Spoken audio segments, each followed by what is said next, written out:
ليه أنا بقول إن المداح متاخد من الحضارة المصرية القديمة وإن القصة دي شفناها في الحضارة المصرية القديمة؟ إزاي؟ تعالوا بقى شوف. أنا لما باجي أتفرج على أي حاجة خلوا بالكم أنا ليل نهار كده الحضارة المصرية في دماغي على طول، يعني أشوف لبس، أشوف أكل، أشوف شرب، أشوف حركات، أشوف، فبربطها على طول بالحضارة المصرية القديمة.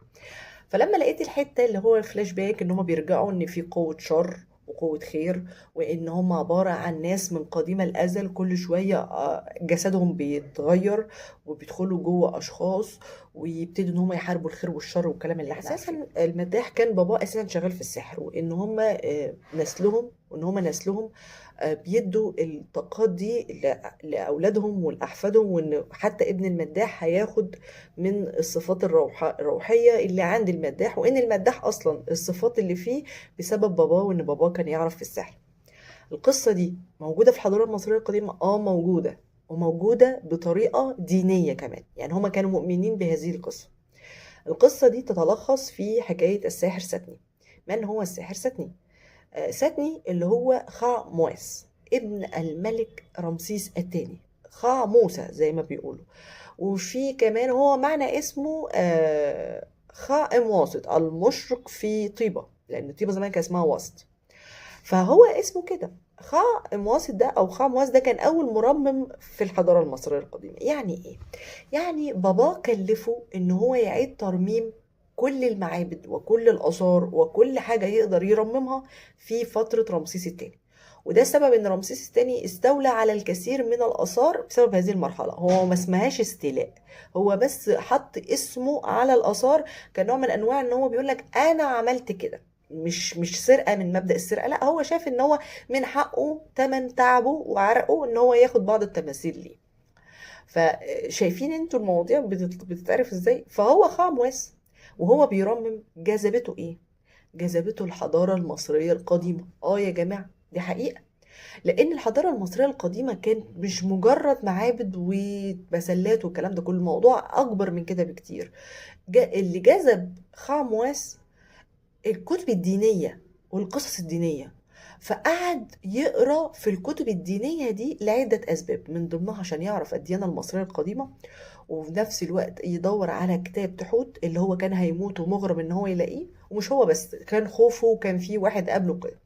فنتيجة ان هو بيقرأ في الكتب الدينية بتاعة المصريين القدماء خلى طاقته تتفتح، بمعنى ان هو يدخل في العالم ما وراء الطبيعة ده، ان هو يبتدي يقابل ارواح، ان هو يبتدي يقابل اشباح، ان هو يبتدي يخوض معارك محدش يشوفها غيره، وان يكون عنده قدرات سحرية انه يقدر يعمل انفلاق للبحر، ويقدر ان هو يهزم الحاجات اللي كانت بتحمي كتاب تحوت، وان اساسا كتاب تحوت اللي كان بيحميه واحد ميت قبل كده. قصة كبيرة انا كنت حكيتها قبل كده بس ممكن احكيها تاني لو انتوا عاوزين.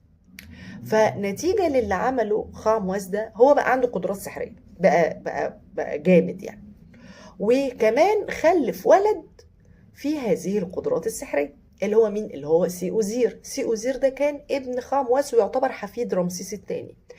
كان الولد اتولد وفيه هذه الصفات اللي هي ايه، النورانية، زي ما احنا ما بنقول، زي بالظبط قصة المداح. هو ده الجزء اللي متاخد في قصة المداح.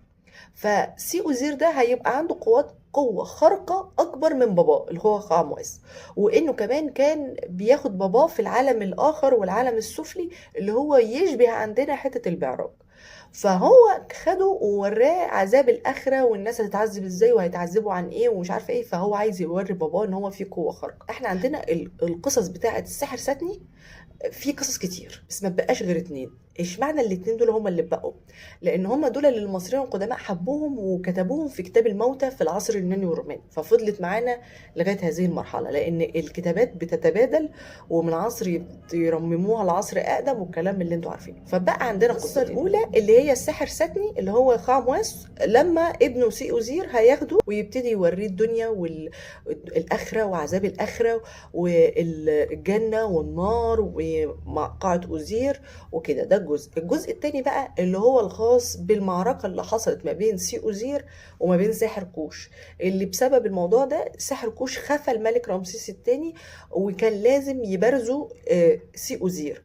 وهنا بقى هيحصل صدام ان بابا خاموس هيتفاجأ بابنه سي أوزير إن هو جواه روح قديمة.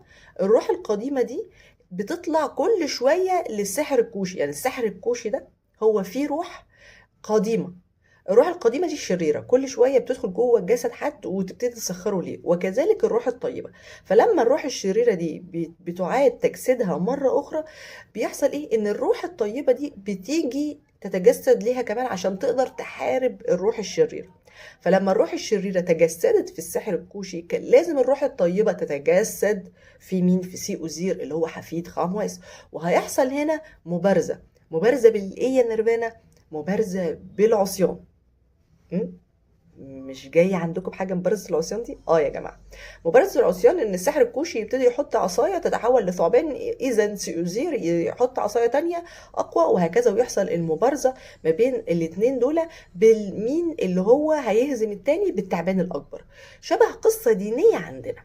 فبسبب كده في حصل موقفين. الموقف الاولاني في ناس قالوا لا، ده كده الديانة اليهودية والمسيحية والإسلامية اتسرقت من الحضارة المصرية القديمة، وإن ده اختراع يهود وملوش علاقة خالص بالكتب السماوية والكلام ده. ده جزء، طبعا ده الجزء الحادي ملناش علاقة بيه. في ناس تانية بقى عايزة تلحد بس على دينها، يقولوا لك لا، إذا خاموس هو سيدنا موسى. طيب خاموس ازاي يبقى سيدنا موسى؟ وخاموس اساسا كان على الديانه المصريه القديمه. فهمتوا؟ ففي ناس عايزه تلحد بس بدينها برضه، فتقول لك لا، ان دي قصه ان ده سيدنا موسى فعلا، واحنا اللي ايه مش فاهمين، وان الانبياء اصلهم مصري. فكده غلط وكده غلط. الصح ايه؟ ان دي قصص دينيه حصلت، بتتوارد مع الوقت وبتختلف مع الوقت وبتحصل مع الوقت. في الحضاره المصريه القديمه في قصص دينيه موجوده عندنا، وفي الحضاره العراقيه في قصص دينيه موجوده عندنا، وفي اي حضاره في قصص دينيه اتعملت عندنا.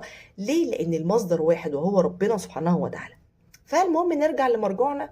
بسبب القصه دي في ناس قالوا الجزئين دول، عشان كده انا ماليش دعوه بالدين خالص، ومش بحاول ادخله في الايه، في الحضاره المصريه القديمه، لان زي ما انتم شفتوا هيطلع عندنا جيل مش هيؤمن بالديانه اللي احنا عليها، لان الحضاره المصريه اقدم ومتوثقه اكتر. فاهمين؟ فلا، نفصل بقى من اولها دلوقتي. فهنا قصة انها ساعتها سي اوزير هينتصر على السحر الكوشي، والمعركة تنتهي هنا. المعركة وليس الحرب، لان نفس الارواح دي هتيجي في زمن تاني وهتتجسد تاني وهيحاربوا بعض تاني، وهكذا. هو ده مضمون القصة بتاعت الساحر ساتني. لو انتوا شفتوا المسلسل وشفت الاحداث اللي انا قلتها لكم دي، وقريتوا اساسا الكتاب وقريتوا اساسا القصه، هتعرفوا اللي انا بقول لكم عليه ده. وده السبب ان في المسلسل ذكروا الجزء بتاع الحضاره المصريه القديمه، لانهم عايزين يقولوا لكم ان الجزء ده احنا واخدينه من الحضاره المصريه القديمه. هل ده غلط؟ لا مش غلط. طب ما هو الاجانب خدوا كتير جدا في افكارهم من عندنا، زي توم اند جيري متاخده من عندنا، زي قصص الاطفال متاخده من عندنا، زي قصه على فكره الف ليله والكلام ده كله متاخده من الحضاره المصريه القديمه، وكمان سندريلا متاخده من الحضاره المصريه القديمه، وفيلم الموميا متاخد من الحضاره المصريه القديمه، وفيلم كات وومن متاخد من الحضاره المصريه القديمه. دي كلها افكار موجوده المصري القديم فكر فيها قبليهم، وهم لما بيطلعوا على الادب المصري القديم بيعرفوا وبيتم زي ما تقولوا كده ايه، بيجي لهم افكار من الدراسه. فانا لاحظت فعلا، وده سبب ان الجزء ده دونا عن الاجزاء اللي فاتت، الشعب كله والجمهور كله ارتبط ارتباط فظيع بالجزء ده، لانه فعلا متاخد فعلا من الحضاره المصريه القديمه. ولو احنا دخلنا اكتر في قصص اكتر هنبهر العالم اكتر باجزاء تاني ومسلسلات تانية وحاجات تانية، لان الحضاره المصريه القديمه مش حضاره صخور بس، لا، الموضوع اكبر من كده بكتير.